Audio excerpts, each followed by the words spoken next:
Alors, bonjour à tous, on va partir sur la thématique, est-ce qu'on est tous intégratifs? Donc ça, c'est une grande question. J'en ai parlé dans je crois que c'est le deuxième article. Est-ce qu'une psychothérapie est toujours intégrative? Bon, je vous renvoie à cet article-là parce que je vais pas vous détailler tout ce qui est écrit dedans. Il y a des éléments historiques, mais en tout cas, il a été important pour moi dans cet article de bien expliquer qu'il n'existe pas de psychothérapie, comment dire, canonique, qui serait sur tous les points parfaitement indépendante et autonome des autres, avec euh, c'est-à-dire des éléments qu'on ne retrouverait pas ailleurs. Euh, on incarne toujours de toute façon un modèle à sa manière, on fait toujours des choix on privilégie plutôt tel ou tel point. Voilà, donc ce que je voulais vous dire pour commencer sur cette vidéo, c'est que évidemment la France est un pays comme d'habitude, déteste les statistiques, donc nous n'avons pas de données pour savoir combien de psychothérapeutes ont une approche intégrative. Maintenant, j'ai essayé de tourner un peu autour du sujet pour vous donner quelques informations. J'ai déjà une idée de ce qui se passait outre-Atlantique, mais bon, les États-Unis, on est quand même dans une autre culture, mais dans les années 80, une étude par Goldfried montrait que 55 à 58% des thérapeutes américains déjà se définissaient comme éclectiques. Euh, dans différents endroits du monde, on a pu questionner un peu dans des études le pourcentage de gens qui adoptaient une démarche intégrative au sens large. Il y aurait 29% aux États-Unis, selon des études de 2001-2005, 42% en Grande-Bretagne, 33% en Irlande, 31% en Nouvelle-Zélande, 87% en Argentine, 23% en Espagne, 13% au Portugal. Il y a des études en Chine, en Allemagne, en Suisse. Bon, les chiffres sont vraiment compliqués parce que ça relève de méthodologies qui sont clairement différentes. Mais il semblerait, si on résume un peu ce que j'ai pu observer, c'est qu'il y a un pourcentage de plus en plus important de personnes qui se réclament de l'intégration. Je pense pour une seule raison centrale, c'est que la culture s'ouvre, qu'on a de plus en plus accès à des contenus de livres, d'ouvrages, d'articles de différents horizons, et qu'on est moins cloisonné à l'esprit de l'université dans laquelle on est à la base. On a une étude belge 2005 auprès de 955 psychothérapeutes, on a voulu connaître leur pratique, on leur a fait passer un questionnaire. 6,1% de ces psychothérapeutes belges s'identifièrent en premier lieu comme intégratifs, donc ça fait pas beaucoup. Mais 27,6% ont choisi d'inclure une démarche intégrative, donc c'est quand même un quart d'un seul coup, comme faisant partie des orientations qu'ils considèrent importantes et auxquelles ils peuvent s'identifier volontiers. Euh, donc les thérapeutes ne s'identifient pas toujours aisément à cette approche, mais ils peuvent par contre plus facilement la déployer en situation. On a fait une analyse des corrélations, enfin ils ont fait une analyse des corrélations dans cette étude et ils ont montré que la tendance à l'intégration n'était pas liée à l'âge des thérapeutes, donc ça c'est intéressant, ni au nombre d'années d'expérience. Et ça n'était pas lié non plus au temps de travail hebdomadaire. Euh, un autre résultat dans cette étude est un peu logique, enfin intuitivement on pouvait s'y attendre, ce sont les courants systémiques et expérientiels, donc systémique à 41% et expérientiel à 39,8%, qui se combinent le plus avec les autres courants. Voilà. Les courants psychodynamiques et cognitivo-comportementaux sont significativement moins enclins à intégrer des techniques en provenance d'autres courants. Après, je pense que c'est évidemment pas une affaire de personne, c'est une affaire de modèle. Quand on est dans la question de l'expérientiel, on est plus facilement ouvert à d'autres théories, puisque ce qui prime, ça va être le ressenti, ce qu'on va pouvoir en dire sur le plan phénoménologique. Et puis l'approche systémique, bien évidemment, parce que on peut pas dire qu'il y a une théorie systémique, on peut dire qu'il y a une approche, un courant, euh, et par définition, la systémie, ça n'est pas une théorie unifiée. C'est différents principes et des grilles de lecture.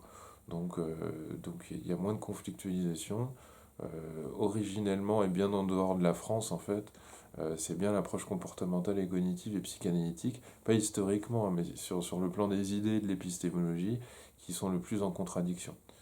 Euh, Deuxièmement, dans cette étude, le courant systémique est le plus souvent choisi comme additif au courant principal, donc dans une perspective d'intégration assimilative, on va dire. Euh, Il y a une étude France-Québec-Vietnam qui a été faite en 2013 auprès de 1398 thérapeutes qui montre que 62% de ces gens-là disent avoir un modèle théorique de référence mais utilisent dans leur pratique des référentiels variés. Alors, pour continuer sur les questions de l'approche intégrative, on peut afficher une ouverture, mais ça peut être aussi malheureusement l'occasion d'essayer d'exercer une forme de toute puissance, si je peux utiliser le terme, euh, parce que dans l'idée d'une théorie unique, il y a une volonté à un moment donné peut-être de prendre le pouvoir en sortant d'un conflit de pouvoir malheureusement un peu trop lisser des différences notables et utiles entre les différents modèles. On peut être rapidement, selon moi, dans une vision totalitaire, dans l'idée d'une théorie unique. Et aux États-Unis, certains auteurs, puisqu'ils sont en avance d'une certaine manière, pas complètement, mais ils sont en avance sur cette question, en tout cas, ils en sont là aux États-Unis, certains se posent la question déjà d'un impérialisme théorique qui viendrait dégrader euh, la psychopathologie, selon moi.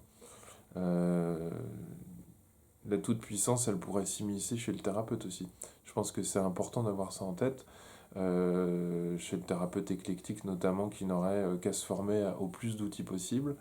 Donc là, on peut déjà imaginer que certains psys qui cumulent des formations partout, parfois très rapides et pas très profondes, et qui montrent toutes leurs compétences sur des signatures d'email sur 25 lignes, sont peut-être enclins à un moment donné à vouloir essayer de tout traiter. Euh, et on pourrait imaginer qu'à vouloir parer à toutes les problématiques, on est peut-être partout et nulle part.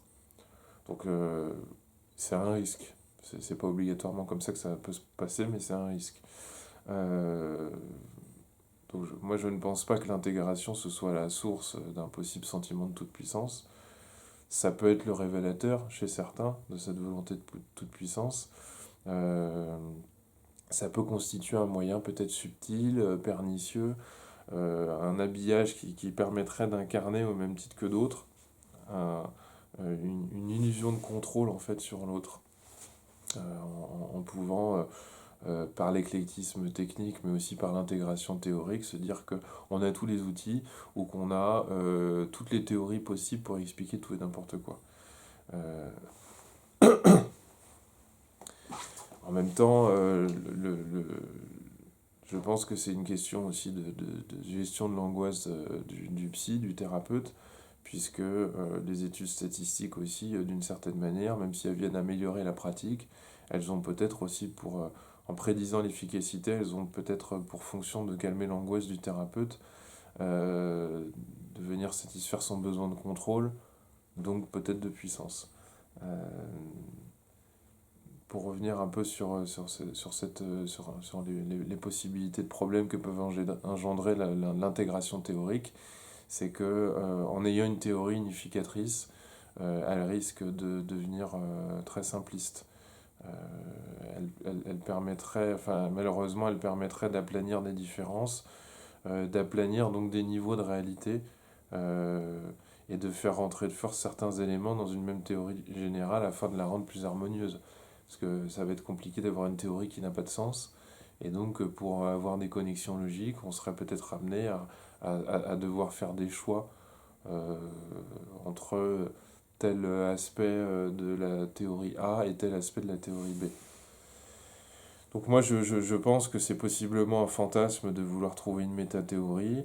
Euh, ce serait, euh, euh, Ce serait finalement être dans une conception un peu trop réaliste des sciences. Je pense il est intéressant de rester dans une approche plus instrumentale, de se dire qu'à un moment donné, une théorie, elle vient servir une société, avec ses modes, avec ses besoins, avec ses révoltes du moment, avec sa conception de l'homme à un moment donné. Je pense qu'on peut faire le parallèle avec l'évolution des psychopathologies. Ça n'est pas pour rien qu'on avait des centaines d'hystériques à la Salpêtrière, que maintenant on n'a plus ça, mais que maintenant on a autre chose, qu'on a des psychopathologies mouvantes, et que tout ça finalement est très relatif à une culture, à une époque, à un contexte.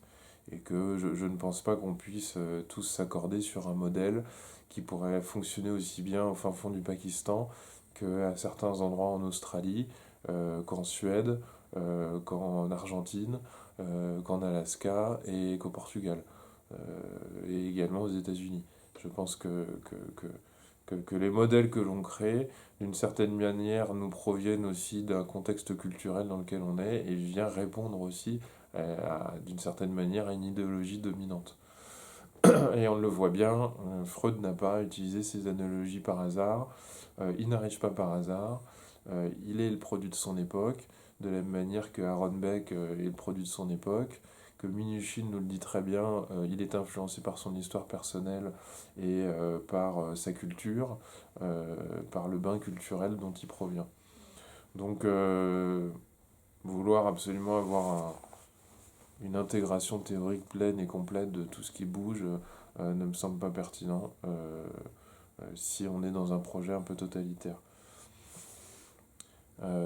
Maintenant, d'une certaine manière, on peut comprendre que à destination des étudiants, des apprenants, on a besoin d'intégrer des bases en psychopathologie pour pouvoir observer par la suite des phénomènes. Alors pourquoi je vous dis ça? Parce que si finalement vous n'avez appris que le DSM, vous ne verrez que des éléments du DSM. Si vous avez appris la psychopathologie d'Henriet, vous allez être formaté autrement. Si vous avez une psychopathologie très analytique, vous allez encore voir les choses autrement. Donc il faut bien se rendre compte quand même que si je vous forme uniquement à une nosographie unifiée, simple et qui fait plaisir à tout le monde, peut-être que vous allez voir moins de choses intéressantes. Si vous pensez que les personnalités multiples existent, comme certains professionnels aux États-Unis, peut-être que vous serez plus en alerte sur certains indices, sur certains signes, sur certains symptômes, et vous serez plus à même d'en voir que si vous n'y croyez pas. Donc il faut quand même se rendre compte qu'on est amené à voir ce qu'on croit, et c'est pas un élément négligeable. La difficulté d'apprendre un seul modèle et de ne voir en fonction que d'un seul, et si on voit qu'en termes comportemental, on ne pourra pas voir ce qu'un psychanalyste pourrait peut-être observer d'intéressant. Euh, donc l'intégration, ça reste une question, ça reste une réflexion aux sciences philosophiques aussi, donc une façon de penser. Une question qui vient donc par la suite, c'est est-ce que on a besoin de voir au maximum et sous tous les angles. Donc ça, théoriquement, c'est une question d'une certaine manière, je nous lance à tous, mais que je pourrais aussi un peu plus précisément lancer aux universitaires et aux formateurs dans les différents instituts. À mon sens, je pense qu'il sera important que la formation comprenne obligatoirement des apprentissages minimums, même si c'est uniquement théorique, des 4 approches. Alors, avant d'aller au Québec, je pensais ça, mais en tout cas, quand je suis arrivé dans une l'Université du Québec à Montréal, mais d'autres également font la même chose à travers tout le Canada, vous avez des enseignements sur différentes approches. Et pour ma part, il me semble assez dommage que certains étudiants n'aient jamais lu Carl Rogers, mais que tous en France aient lu Freud. Ça, c'est très bien, mais je pense que ce serait important que tout le monde ait une idée de ce que c'est que la systémie au bout de 5 ans d'études quand même, voire 8 ans.